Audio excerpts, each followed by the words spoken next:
right, Brad is back. You have a nice week off there.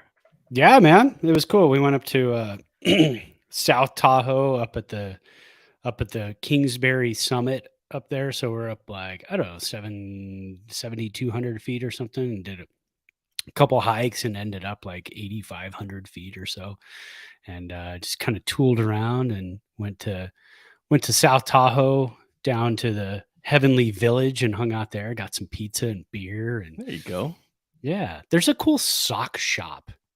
Believe it or not. Yeah, it's really cool. In the Heavenly Village. I can't remember the name of it. But it's like the kids' two favorite places are that sock shop and a place called Rocket Fizz. Oh, wow. We have a couple of those in this area, and they're all like retro candy, retro sodas, retro like comic books and artwork and stuff. And the kids love that store. So yeah, so we had a good time. I remember last time Crystal and I went to Tahoe. Now, this is probably 2 summers ago. So it was probably, gosh, what would 2 summers ago have been? So 2000, like 20. So I think we were all sort of able to go outdoors after the pandemic. Yeah. And we're all masking up, but we were outdoors, and they had a brand new music shop, CD records and stuff, and it was pretty new. And I was like, wow, in 2020, opening up a music store. That's cool. It was really cool. They didn't have a lot of stuff, like you could tell they were still building up their collection and stuff, but it's kind of like you had to go down, and nice little area. So yeah, Tahoe has some cool stuff out there. Pretty unique stuff. Yeah. We love it so much that just Denise and I are going back in a couple of weeks just for our anniversary, because there you go. Different place in South Tahoe, but still we like hanging out there, and we love just finding cool hikes, just because almost every hike there, you always end up at a certain point where you can see the entire lake. So we're just we take those all the time. So yeah. No, that's awesome. Yeah. All right. So, we're going to do some year-end stuff on this show. There's some news out there for the Giants. We're also going to look back at some of our predictions at the beginning of the season that Brad, for some reason, decided to keep instead of throw away. No, they're fun. They are really fun. Some of them are hilarious, and some of them are like spot on. Oh, awesome. Yeah. I can't wait. I literally don't know what they are, so I can't wait. It's going to be news to me too. All right, so let's hit the news real quick, which is the first thing, and I think these are both Bob Nightingale reports from USA Today. The first one is that the Giants are, in addition to being in on Aaron Judge, they are also going to be in on Trey Turner, the Dodgers Trey Turner. There's some talk about him. I guess he's an East Coast guy, and the Phillies could be a possibility for him, but the Giants are going to go after him as well, court him, maybe give him the Buster Posey. the Buster. Maybe he gets a Buster hug. Yeah, there you go. That's all you need. I mean, I don't know. I mean, although he can't be wearing any Dodger blue or anything like that, so that would be weird. You can't have that. And that's in addition to the expectation that they go after Aaron Judge. Now, Aaron Judge is still playing. Knowing that the Giants have an interest in Judge, are you going to be watching him a little bit more closely? Or are you going to be kind of rooting for him? It's hard for me to root for the Yankees, so I don't think I could root for the team. But just the idea that let's say there's a 25% chance that the Giants can sign Aaron Judge. Might not be a bad thing to kind of want to see him do well during this playoff run. Yeah, so my story with Aaron Judge is that I had him his first 2 full seasons in the majors on my fantasy team. So I've always liked him. I've always thought, this guy's cool. I mean, he puts up some great numbers, but it's not even so much that. He seems like a really nice clubhouse type of guy. I mean, he's from the Bay Area. He's from the West Coast and everything too. So he's a good dude. He's pretty chill. He's pretty mellow. But his defense is very good, and he's got a fantastic arm. And that's one of those things, the Giants are going to be talking about this offseason is how can we, and improve the defense. How can we, let's improve the defense. Well, I mean, you're going to improve the lineup and you're going to improve the defense at the same time if you get Aaron Judge. But yeah, I think during the postseason, obviously, we'll be keeping a close eye on him. Hope he doesn't get hurt. Hope he stays nice and healthy. That's the key. Totally. But yeah, I mean, I would love to have him on the Giants. Him and Trey Turner and Jacob deGrom. And Carlos Rodon and Justin Verlander. No, there you go. We should do it. We'll do a show with a wish list. Yeah, totally. Totally. Once the World Series is over, we'll have our wish list and we'll kind of mark it off and we'll rank them of what you and I want. Yeah. That sounds a good idea. I don't even know who I would put number one. I like Judge, but Trey Turner is a ball player, man. Yeah, and that also fits a need. So that's he's a tiny bit younger as well. I don't know if that matters as much because Judge is just the power hitter extraordinaire. Mm-hmm. So the other part of this is that the Aaron Judge story we just learned last week. I don't know, you were out, so if you didn't hear this story, I don't blame you one bit.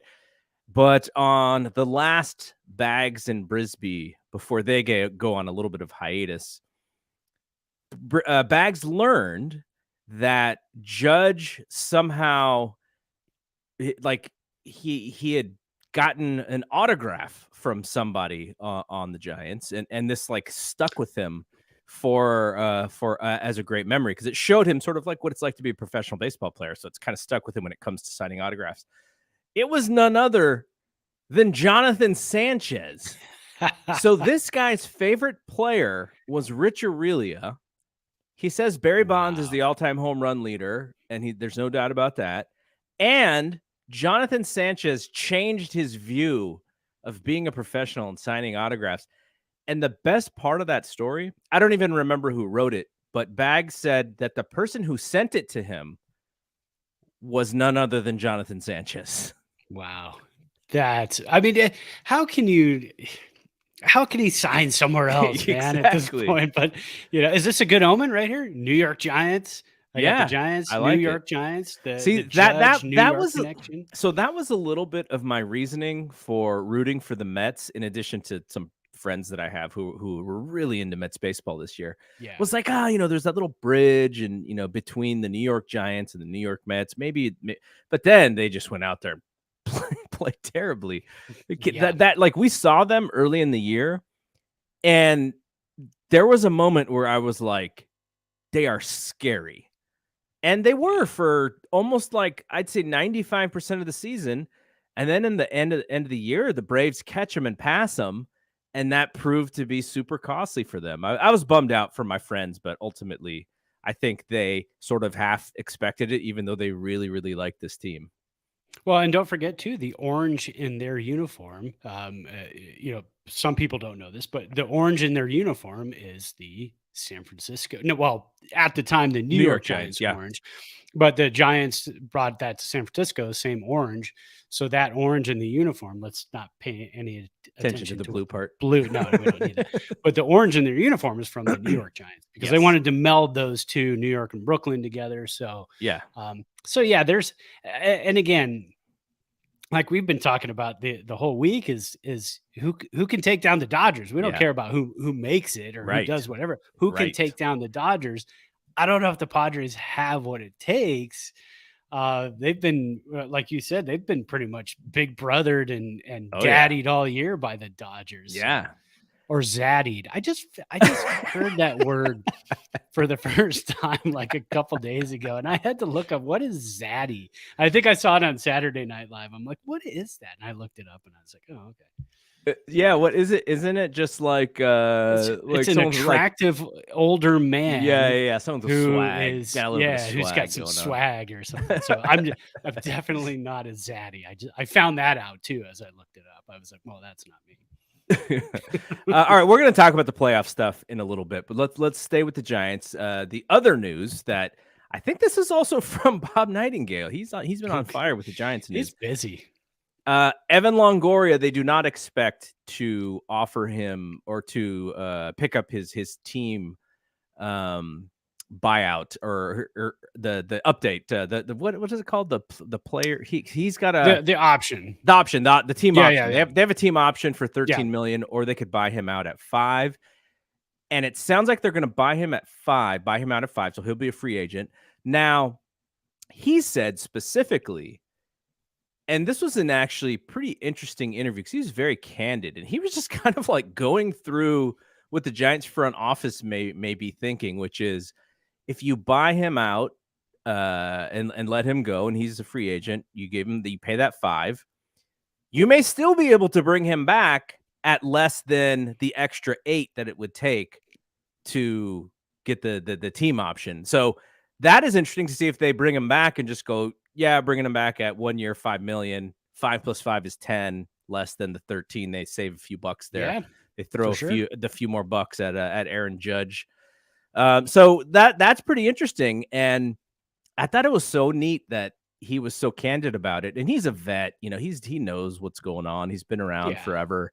You and I had circled this date like day 1 of this podcast. I think episode 1 we had this date circled. Probably. When he's coming off the books, and then after a point, it was like, 13 million is not that bad because they have all this money that they're not spending. But especially the season he had too, because we thought, well, last year was a little bit of a resurgence, but then we're like, but maybe it was a fluke, and then he had kind of the same season this year with the injuries and everything too on top of it, and we're like, well, maybe that's not that bad of a deal. So, but yeah.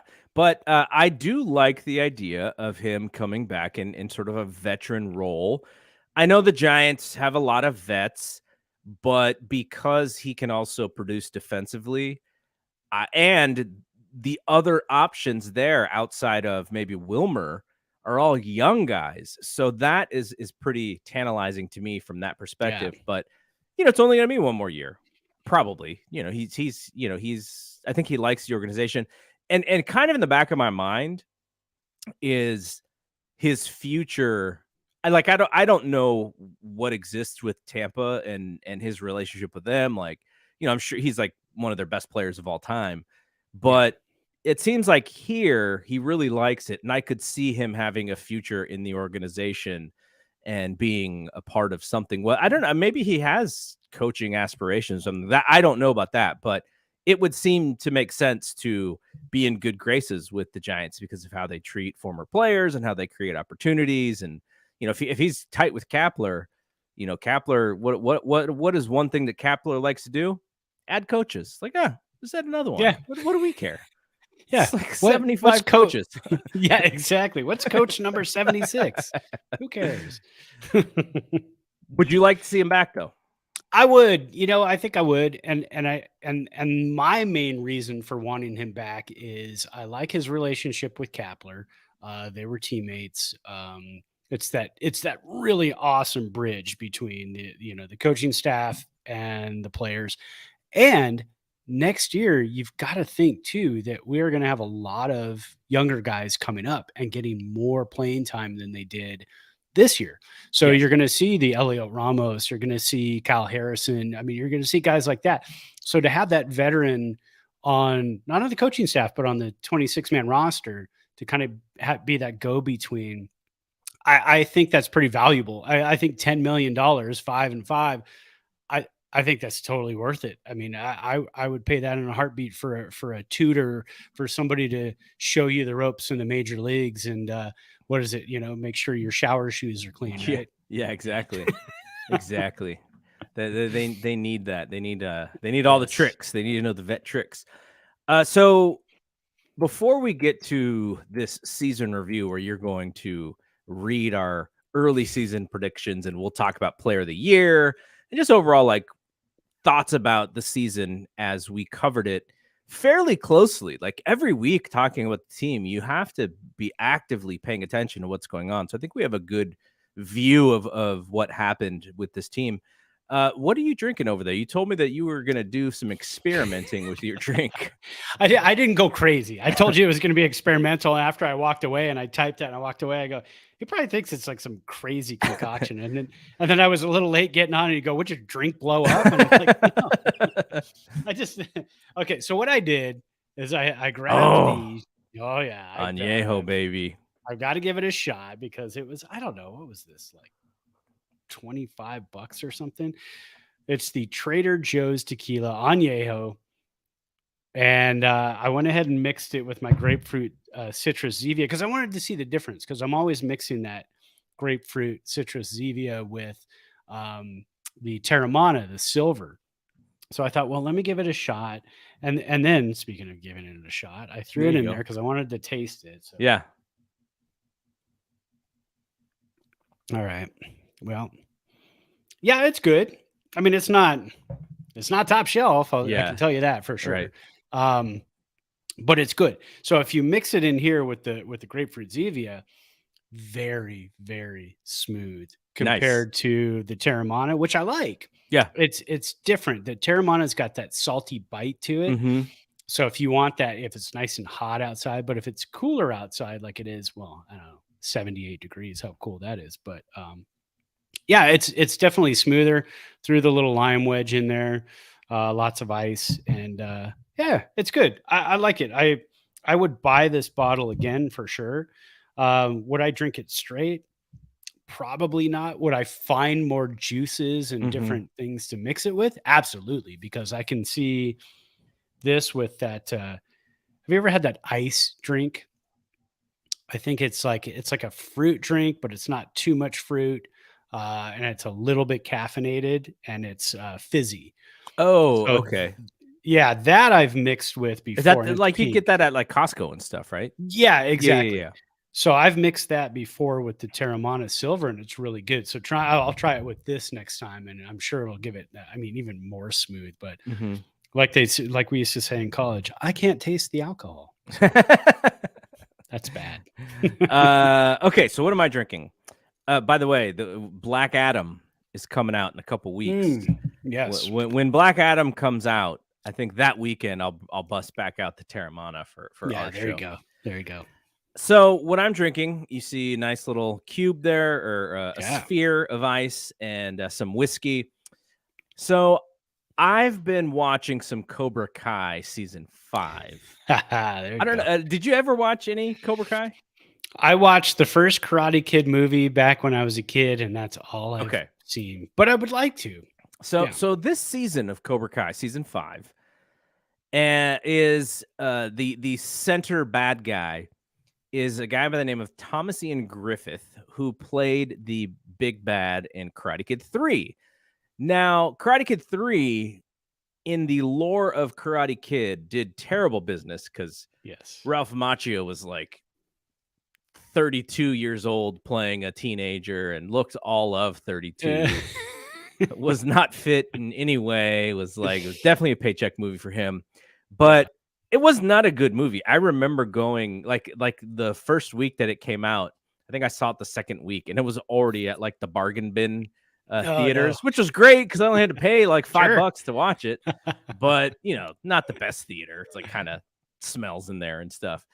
But anyways, the movie, after 2 successful Karate Kids, right? Karate Kid, the first one, and then the second one, they go to Japan or Okinawa. Then this one is kind of a retread, and but the kind of the thing that comes out of it is this guy, Thompson and Griffith.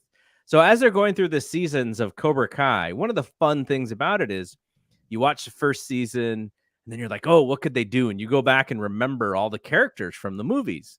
And so last season, season 4, they brought back Thomas Ian Griffith as Terry Silver. He's like this rich, like bachelor, and he has this thing for Japanese whiskey. And I'm not even done with season 5, but in season 5, he is constantly talking about the best whiskey you've ever tasted, and it's from the Suntory is the brand. Now, the Suntory that I bought from Safeway is not the Suntory that Terry Silver is talking about when he's offering it to all of these people in business deals. But because it is also Suntory, I'm drinking it for Cobra Kai for Terry Silver. Nice. And that's what I'm drinking today. So what he had was probably aged 8 years, 12 years, something like that. It was maybe like a special bottle you can only get in Japan at a certain store at a certain time. Yes. Yeah. But it works. I could say that I also was drinking Japanese whiskey like Terry Silver. There you go. All right, so let's get into this season in review 2022. What are these? I'm just dying to figure out what these predictions are. Yes. So we went back, and I want to say it was like April. I think I pulled this from my April 16th notes. Okay. And we did 1, 2, 3, 4. We did 5 over/under predictions. You don't remember this? No, I mean I remember doing it. I don't remember doing what it. You they don't were. remember what they were. Yeah. By the way, hot take Bry last week said that he thinks he was on all those hot takes that he also made before the season started. He did hot takes, but not these over/unders. Yeah, but I want to go back and find those hot takes. Yeah, we got to find those hot takes. Yeah, he had some good ones. So our first over/under, and I went ahead and cheated a little bit on this one because one of these guys was traded. But the over/under of Ruff and Peterson combining for 60 home runs. Woo. All right. You were correct. You took the under.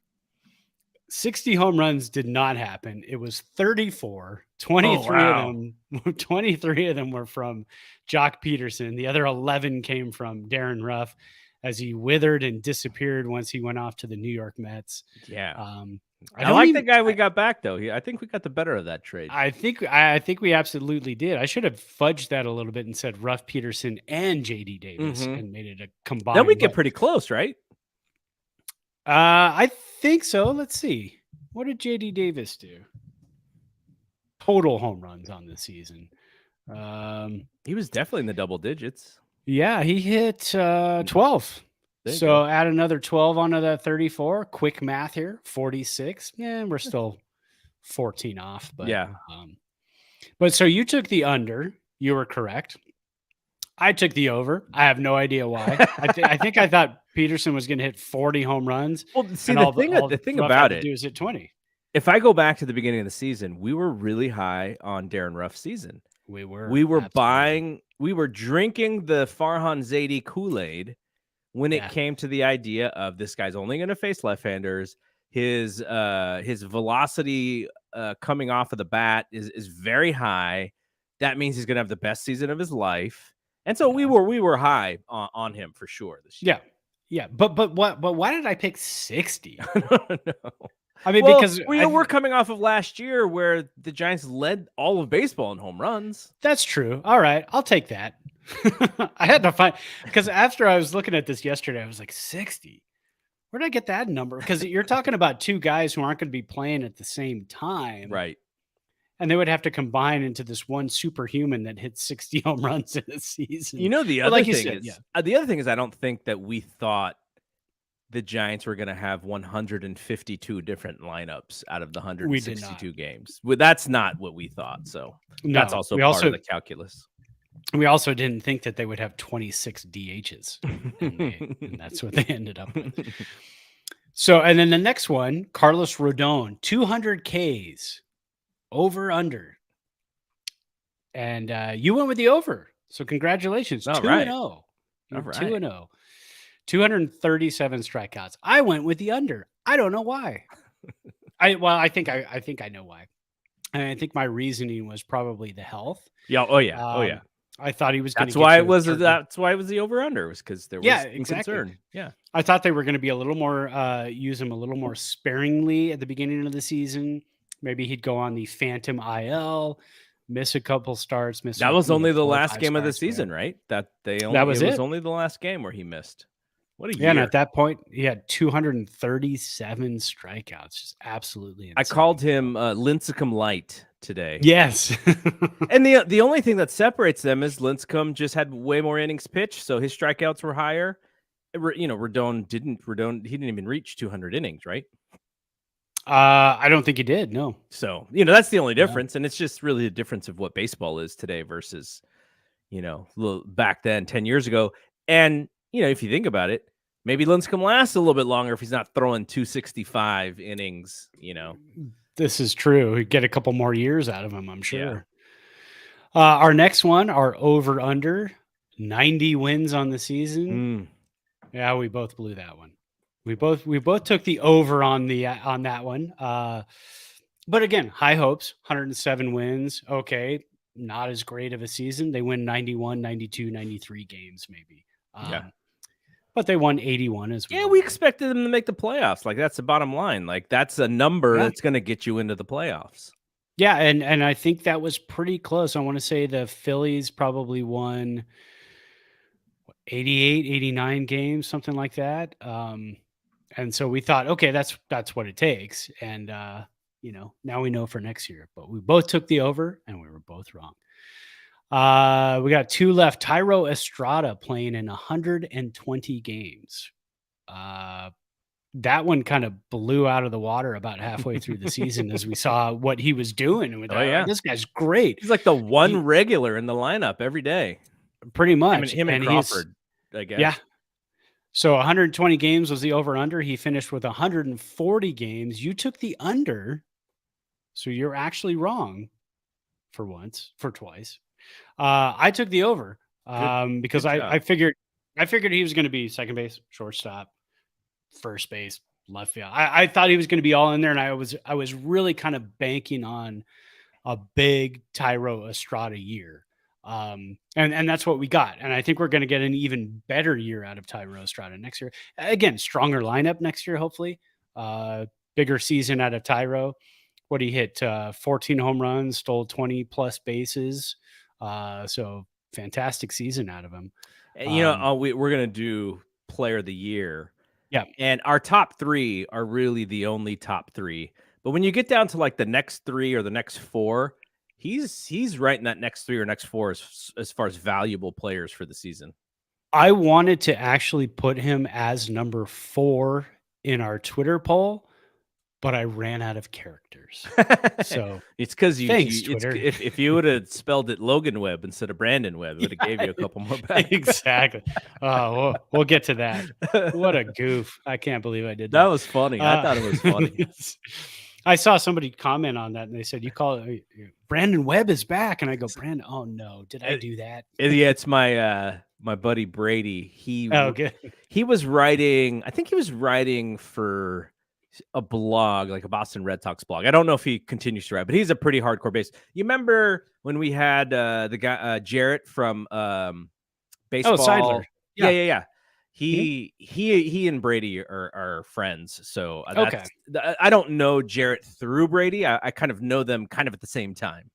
I kind of met them right around the same time. So yeah, Jarrett had a rough night too. Mets fan. Yeah, that was not a good series for Mets fans. No, especially because there's no chance in that game 3. Like they were just done. No way, man. Yeah. No, it was over. And then this one's not necessarily an over-under. This is a pick'em. This is the most saves between Doval, McGee, and Rogers. And we both chose Doval because we figured it might take him a little while to kind of grasp that closer role because the end of the year he had it. But again, coming in his second season, we didn't know where Kapler's, trust was going to lie early in the season. So we thought, it's going to be Mac Cheese. It's going to be Rogers. They're going to split him up. Doval's going to come in there. Well, Doval ended up with 27 saves. McGee ended up with 3 and Rogers shockingly ended up with 0 saves. And I think he had 7 or 8 the year before. And that's why we put him in there because we figured, he's going to be that 9th inning guy getting some saves. But yeah, Doval with 27 saves on the season. Long time. It's been a long time since we had a 20 plus save pitcher. I think almost 30. I shouldn't say 20 plus. We probably have had one in a while, but close to 30 saves out of a closer. Yeah, and he's all of a sudden like he would have been on the next level of player of the year for me too. Like the next 3 or 4, he would have been right there with Tyro. He had sort of and I don't know how you can have an evolution so young into your career, but he found that extra pitch, and then it just changed him. Like just amazing that one pitch just gave him more than because he was getting a little predictable. It was slider fastball, And if he didn't have control of one of those pitches, then it was like, this might be rough. And he's overthrown the slider, and we're just saying, just throw the fastball. If you're going to get beat, get beat at 99. And then he finds this exploding sinker that just dives into the right side and away from lefties. And you're just like, what the hell? This is not the same guy. All of a sudden, he was just amazing. Like that. You're looking into next year, you're like, okay, as long as he doesn't hurt his arm, because when you throw that hard, like you kind of feel like, oh, that's probably coming at some point where you hurt your arm. But yeah, I'm excited, and he all of a sudden he has some trade value too, which I don't know if I want to see him leave, but you never know, just based on guys that if they believe they have guys coming up who are going to be just as good as him, it could be an option for them. Well, for you, do you want to see Doval with a little bit of a nasty streak, a little bit of a mean disposition on the mound? Because we don't see that at all. He's so chill. Well, he did that one time, and then he got in trouble. Remember, he threw the glove. Exactly. Well, he threw the glove. But I'm talking about staring down the batter, striking him out. Strike out the first batter of the inning and stare him down and go, yeah, that's what you get. And I want to see it like a little bit of a little bit of stank eye. Yeah, because we're old school. We grew up in the Nasty Boys era, and Shooter and Rod Beck, and then seeing Eckersley point at people after he strikes them out. I mean, a little bit of that nastiness. I think I want to see. But. Well, it kind of fits the early on with what Gabe Kapler was saying, which is like, we're not going to stop playing hard. Like we're just going to keep playing. So that mentality was kind of out there. But he's too young. He's like a baby deer, Yeah, he is. He probably can't even like grow a mustache. So once he does that, he can get a little bit of a mean streak. But that also just comes from experience too. Like, So it'll come from experience. If a guy hits you, and a guy is 3 for 4 against you, and then you strike that guy out, 2 years from now to end a big ball game. Yeah. That emotion might come out. It's going to come in a series where the Giants are competitive with the Dodgers again. Cause you remember a lot of the conflict for the Giants. It would be, who was the Dodgers right fielder? What is his name? The guy that Mad Bum used to always be upset with. Puig. Yeah. Yeah. And for the Dodgers, it was Mad Bum, right? They're like, we don't like this guy. And the Giants fans are like, we don't like Puig. And so that's where a lot of that conflict came from. There's no conflict with this team yet because, there should have been some with the Dodgers, but the Giants didn't play well enough for there to be. So maybe next year. And there's going to be less Giants-Dodgers games next year because the schedule is going to be way more balanced. Yeah, I'm not a fan of that. Don't get me started on the whole balanced schedule. I mean, don't even call it American League, National League anymore. It's I mean, it's kind of like football, right? Where you play or basketball even. Like basketball, everybody plays each other twice, and then you play your division 4 times, and I think you play your conference 3 times, something like that. And then, the MVP is MVP of the league. There's only one. There's not these AL and NL, or West and East MVPs. So they could, but there's just so much history in it that to change it, a lot of baseball fans would get really mad. Oh yeah. They'd freak out. Yeah. I wouldn't. I'd be okay with it. At this point, if they're going to go this far, I'm fine with them mixing it up a little bit. Well, if the Giants didn't play as many games against the Dodgers and the Padres, they probably would have made the playoffs because those are the teams that they struggled. The Dodgers destroyed them this year, and the Padres got the better of them for sure this year, which has not necessarily always been the case. So you take those 2 teams away, I think the Giants were like 20 games over 500 or something like that. Probably. Well, and then look at the Padres too. If they don't have to play the Dodgers as many times, they're probably a better team also record. Oh yeah. Wise. So it's I think things will be a little bit different next year for records. Was there one more that we had? That was it. You finished 3-2. I finished 2-3. You add those up, 5-5, exactly 500. There we go. Pretty much how the season went. Exactly. So before we move on and talk about our player of the year, Brian and I talked about this last week, so I just kind of wanted to give you your chance to talk about 81 and 81. Obviously, there's some disappointment because we expected the team to be good. They started out really well. Like we started out, we were gonna have a segment on this show called Haters Wars. We had like a nice like pimped out Gabe Kapler photo. I think I still have it here. Let me see if I can find it. But we didn't have we did like one Haters Wars and that was it. Yeah, he was out. He was hate watch, man. Yeah. Jeez. Yeah, we had that because he was bunting up 8-1 and poor Mauricio Debon over there going, "Oh, I'm just doing what I was told to do." And I mean it the season was not successful. I would even call it I would call it more than disappointing, because when you win 107 games and then you come back and win 81, things are definitely disappointing. I think more than anything, I think we tried to talk ourselves into it after the season because we thought Brandon Belt was going to continue his resurgence. We thought Crawford was going to continue his resurgence. We thought, without Buster Posey there, Joey Bart's going to be able to come in and just pound 30 home runs, and he's going to really get the game, and signing Rodon, and then Webb in his second like resurgent full year. Then you have a good rotation. We had an awesome bullpen the year before. We just figured everything was going to stay the same or get better. Yeah. I don't think anybody wanted to think about regression.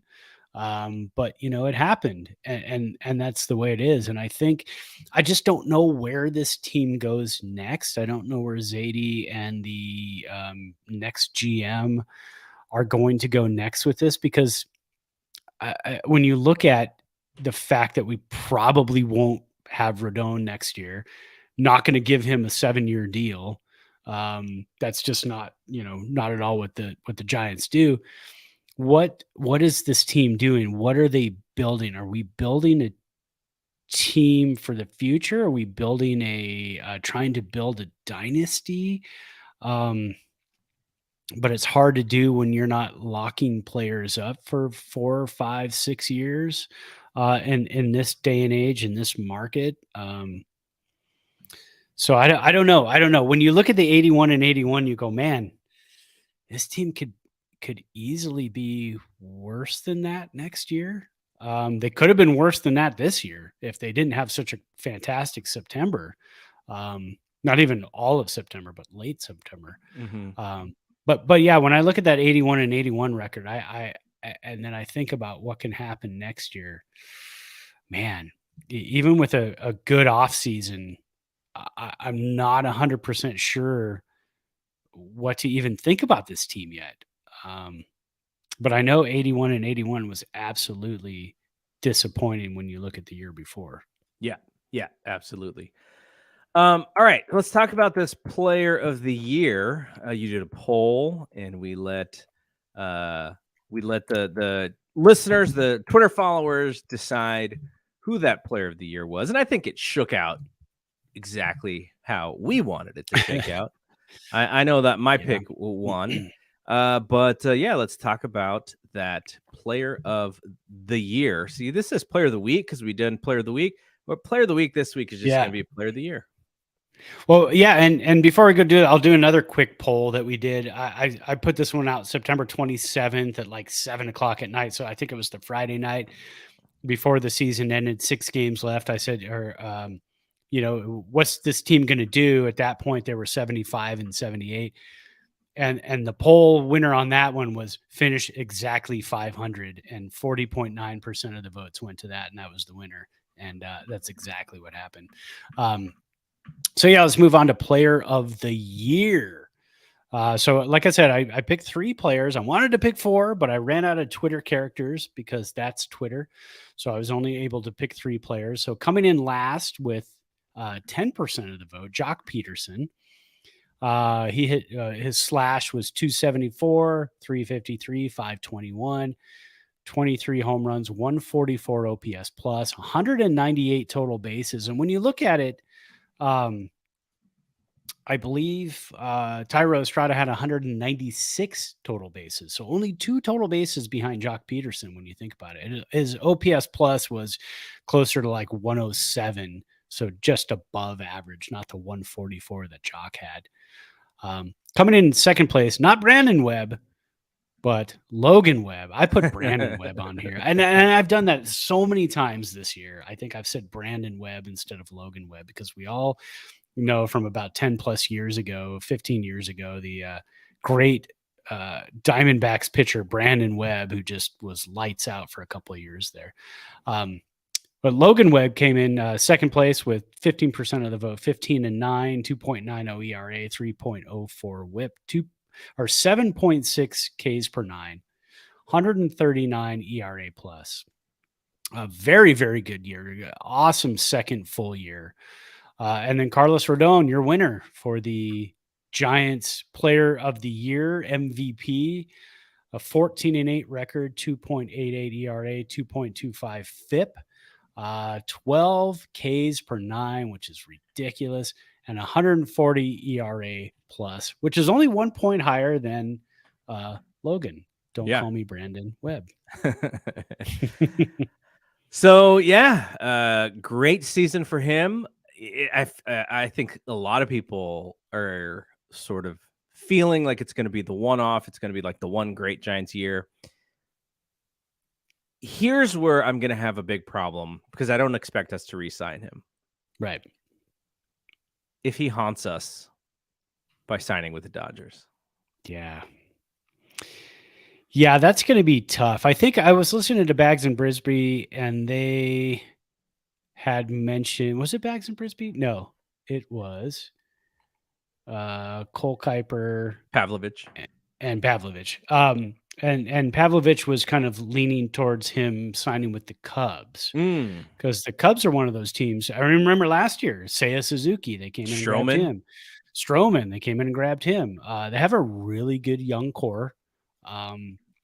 All the trades that they made, they have some kid named Canario, who, yes, we traded away to get Chris Bryant. So they've got a lot of great young talent. So to get a guy like Rodon to go back to Chicago, and they were mentioning too that he has a farm outside of Indiana or in Indiana, so that's not far from Chicago. So he's not really necessarily have many ties to the West Coast other than the season he played with the Giants. Other than that, there aren't any ties to the West Coast. So Yankees could make a push for him. Red Sox are gonna. Yeah, that's a team that I think about in the back of my head too. The Red Sox didn't make the playoffs this year. Mm-hmm. The Red Sox are known for making the playoffs the last like 10, 15 years. So that's a team that's going to want to make some big time noise. They need to compete with the Yankees. They're more aggressive with their rivals than we are with ours. Which is nice for Red Sox fans because, and again, it's the East Coast market. You got to compete with the Yankees, just like we got to compete with the Dodgers. But they just have that more, they have that East Coast aggression. So I could see him end up over there. But yeah, I mean, if he ended up with the Dodgers again with a new schedule, what do we face him? Maybe twice. Yeah. So at least there's that. But yeah. All right, so let's get to the end of this podcast, and I'm very interested in your thoughts on this new wild card round. We had best of 3 series.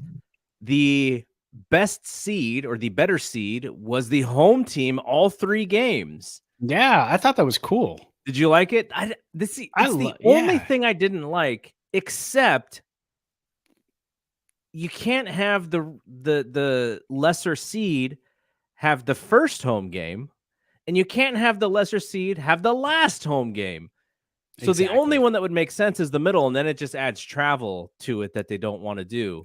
Yeah, so then the home, you take a better team. you take a 3-game series and you make it 5 days, 6 days. So they couldn't do that. I like it. I when I started looking at the schedule, I go, oh my God, we could have 4 games, 3 days in a row. That would be awesome. Unfortunately, it all came down to just one final game on Sunday, and that was the Mets and Padres. But that first day was so tense. All the games were so tense because if you go down 1-0, you've got to win the next 2 games. Yes, you're at home, so if you're the home team, that's okay. But if you're on the road and you lose that first game, now you've got to win 2 games on the road to win the series in that environment. So I loved it. I thought it really ramped up the the intensity of the whole thing. And then tomorrow, Tuesday, we get 4 games in the next round, all the games. And then there's a day off for a couple of the games, a couple of the series in between. But to have all 4 games starting tomorrow, I'm working from home, quote unquote. Well, first game tomorrow. So. First game for us is at 10 a.m. So I would be right with you, except I'm on a flight to Syracuse, New York tomorrow. So I'll be in the air. What are you doing in Syracuse? You're gonna go see the Orangemen play hoops? No, it's too early for that. Actually, it's not that early. NBA is right on the corner, so college basketball's got to become. So hockey starts tomorrow night, opening night. Hockey. Oh yeah, totally. Yeah. And then basketball is the following Tuesday. So Crystal found out about 2 years ago that she has a half brother. Wow. And so we've been communicating with him and his wife ever since. And so we're going to go meet them in person for the first time. We've done like a Zoom chat and stuff. And so we're going to go meet them. And I think they technically are already married, but they're having like a party out there. So cool. We also haven't seen Crystal's mom and her 2 sisters and her dad and her stepmom. We haven't seen them since I think 2019. So it's also to see everybody again. And that's so I'm gonna be out from Tuesday to Saturday night. So we're gonna have a pretty packed agenda and get it all done. So I'll miss all of this stuff. There might be an opportunity for me to watch it on the plane though, now that I think of it.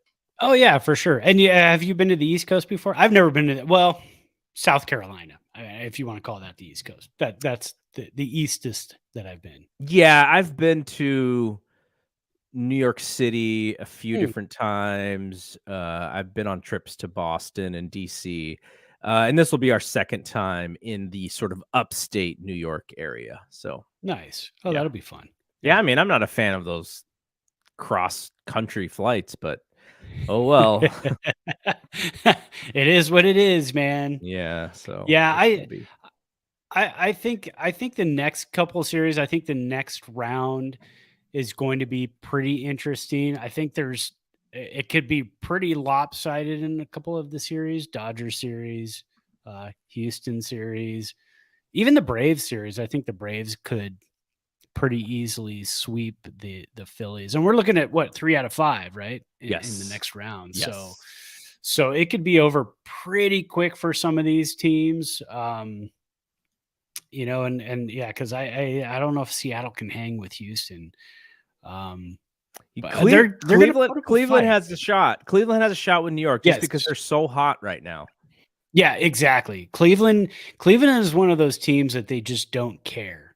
They're in it and they're just playing baseball to beat you. There's not this tenseness. They're the youngest team in the playoffs, and I think they were the youngest team in baseball. So they're out there just crushing it and having a good time. So that's kind of fun to watch. But. Yeah. So the next time we record, there could be 2 Game 5s, but most of these series are probably going to be wrapped up out of Cleveland, New York, Seattle, Houston, LA, San Diego, Atlanta, Philadelphia. Is it Cleveland the one that you think they have the best shot at the upset there? I think that's the best shot at the upset. I think it's going to be a tough sledding for all 4 of the teams, all the 1 and 2 seeds that had an entire week off of baseball. Yeah, that's going to be kind of tough because you haven't played since Wednesday. Some of those guys didn't even play Wednesday because it was the last game of the season and they had their seeds and divisions and everything locked up. So it's going to be kind of interesting. I would think.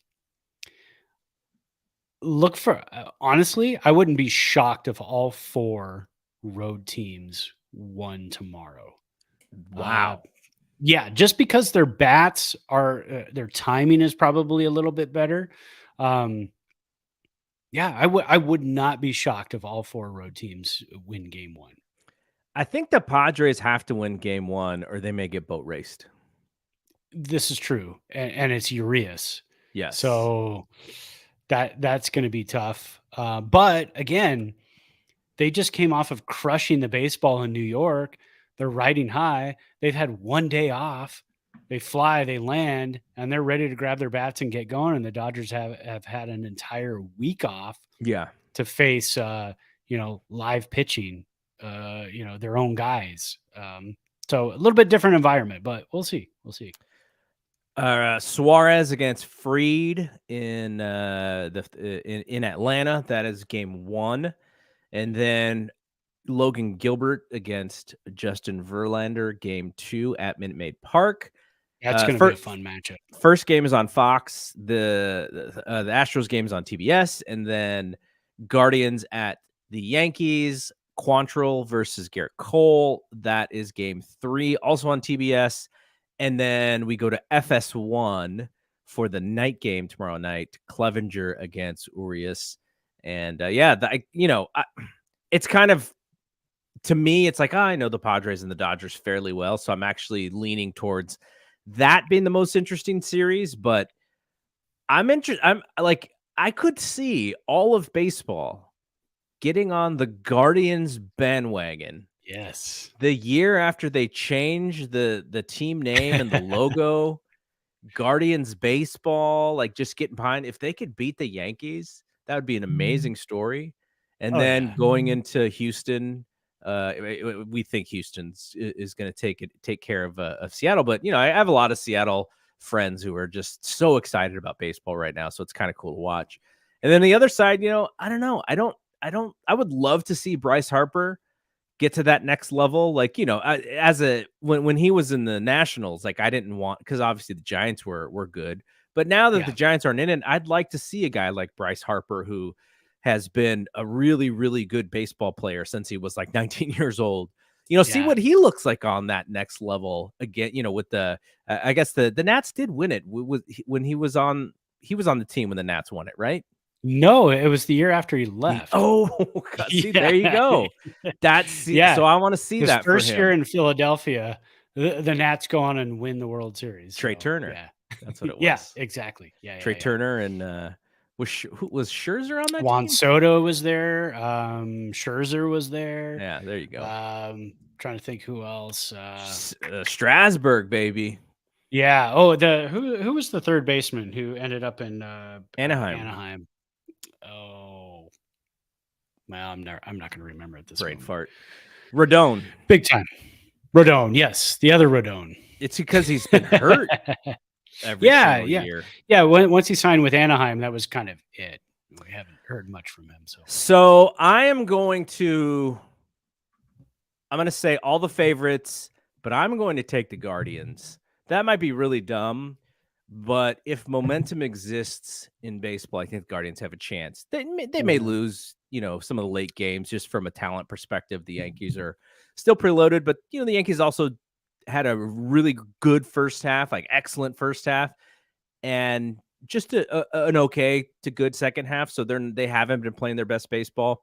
So I would like to see the one upset there out of all of them. I would like to see the Padres win too. I just don't sense that's happening. I think it's going to have to be the Braves. Yeah, I think the Braves are going to have to take them down. If the Phillies somehow can get past the Braves and it ends up being the Phillies and Dodgers, That might be a rough one. that's gonna be really tough, man. Yeah, that's gonna be really tough. Yeah, I think our best bet to see the Dodgers get taken down is probably the Braves first, then the Padres, and not even the Phillies. But then when you look at the American League, who can take down the Dodgers? Yankees, maybe. I feel like Major League Baseball wants that to be the World Series, Yankees and Dodgers. That would be a really fun, interesting World Series.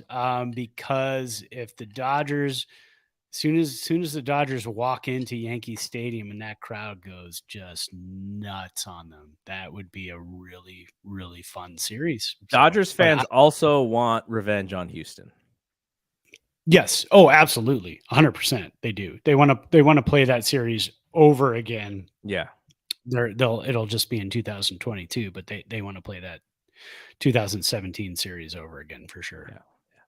All right. Well, even though we're not in it, it is still the best time of the year for baseball. Hey. You get the best teams, a lot of the best players, and we'll see who does it. But yeah, by this time next week, when we do our next show, we should know who moves on to the championship series. So we'll be able to talk about that. But all right, Brad's back. Life is good.